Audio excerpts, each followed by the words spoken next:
Hello everyone, this is my channel guided access पे आप सबका स्वागत है।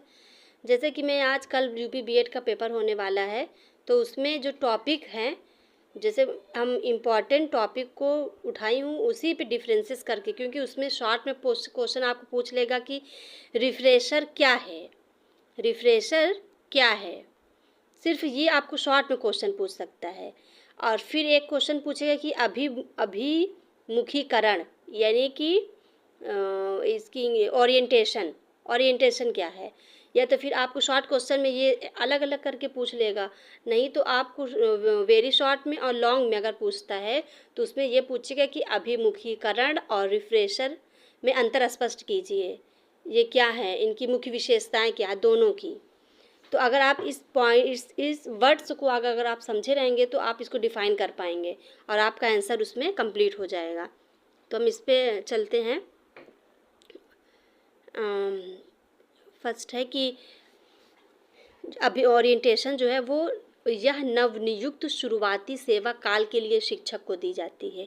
यानी कि अभिमुख मतलब कि किसी भी जैसे संस्था के प्रति कोई भी कॉलेज में जब शिक्षक जाता है, यानी कि नवनियुक्त, उसकी नियुक्ति फ़िलहाल में तुरंत हो रही है, तो उसको हम ओरिएंटेशन कहते हैं।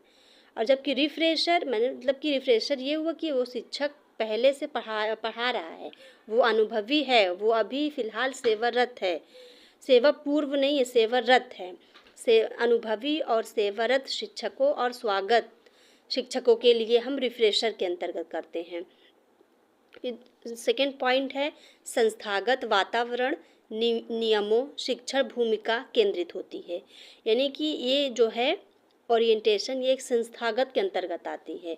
यानी कि इसमें कि आप जैसे कि ये एक हम जैसे कि प्रवेश करते हैं, कोई भी एग्ज़ाम निकल जाता है तो आप यहाँ पे नवनियुक्ति होती है, तो उसको हम अभिमुख मतलब हम उसके मुख की तरफ जा रहे हैं। जबकि रिफ्रेशर हो गया, उसमें विषय विशेष ज्ञान, यानी कि जो हम पहले से करते आ रहे हैं उसमें नवीनता, यानी कि जो हम उसमें ला रहे हैं कि अपडेटेड जिसे कहते हैं ना कि करंट है, तो उसमें जो जैसे नई टेक्नोलॉजी आ रही हैं तो उस चीज़ों को हम विशेष ज्ञान के अंतर अपने जो हमारे सिलेबस के अंतर्गत आ रही है उसको हम एक्सेप्ट करेंगे और उसमें सुधार करने की कोशिश करेंगे। तकनीक केंद्रित इसमें लिखा हुआ है, ठीक है। नेक्स्ट आएगा, इसमें शिक्षकों की नई भूमिका होती है, यानी कि हम उसमें एडजस्ट करते हैं, नई भूमिका होती है।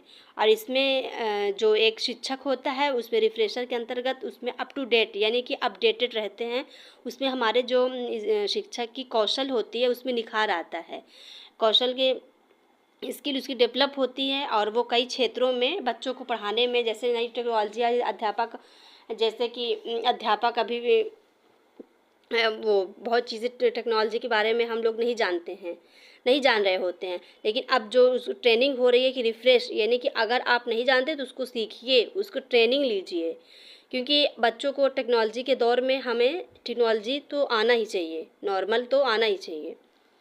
नेक्स्ट है टॉपिक की नौकरी शिक्षण सत्र शुरुआत के पहले। देखिए इसमें नौकरी के शिक्षण सत्र के पहले, इसको हम पहले अभिमुखीकरण यानी कि नौकरी के पहले, शिक्षा सत्र शुरुआत के पहले हम इसको उन्मुख उनकी तरफ होते हैं। और ये जो है सेवा के दौरान, इसको हम रिफ्रेशर के अंतर्गत रखते हैं।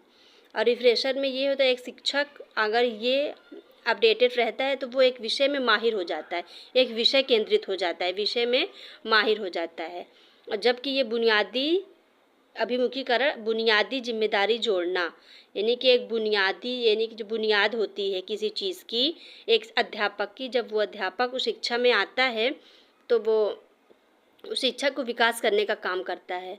यानी कि बच्चों के सामाजिक और शारीरिक उसकी जो अक्षमता, जैसे दिव्यांग लोग होते हैं तो उसके प्रमुख मतलब कि वो भेदभाव मूलक कर्तव्य करने लगते हैं। तो अगर वो अपडेटेड रहेंगे, लोगों के बारे में कानून जानेंगे कि अगर आप ऐसा नहीं करेंगे तो आपके विरुद्ध कानून FIR कुछ भी हो सकता है। इस वजह से हमें रिफ़्रेश होना है, यानी कि हम अपडेटेड रहेंगे कि इसके खिलाफ, क्योंकि हम तो वैसे बहुत चीज़ें जानते हैं लेकिन हम उसका पालन नहीं करते हैं। रिफ़्रेशर का मतलब ये है कि अगर हम उस कानून के विरुद्ध जा रहे हैं, बच्चों को अभी तो ये नियम आ गया कि हम बच्चों को पीटे नहीं, सिर्फ उसकी भावनाओं को समझें और उस पर उसको सवाल जवाब समस्या समाधान में मदद करें, है ना। तो बच्चों के मतलब मानसिक विकास पे बल दें, तो इस रिफ्रेशर के अंतर्गत आ जाता है। मतलब कुल फ़िलहाल ये है कि रिफ्रेशर यानी कि अपडेटेड, और अभिमुखीकरण यानी कि कोई भी चीज़ें आ रही हैं तो हम उसकी शुरुआत में एक्सेप्ट करें उसको। शुरुआत में कोई चीज़ें नई हों उससे, क्योंकि नई भूमिका में एडजस्ट करना होता है। ठीक है, इस पॉइंट्स को आप याद कर लीजिए और एक एक पॉइंट ये इस समझ को आप कल लिख दीजिएगा। ठीक है, चलिए ठीक है, अब धन्यवाद इसको देखने के लिए, और कैसा है क्लासेस ज़रूर बताएं ताकि मैं थोड़ा सा मोटिवेट हो जाऊं और आगे इसी तरह क्वेश्चन बनाऊं। ठीक है।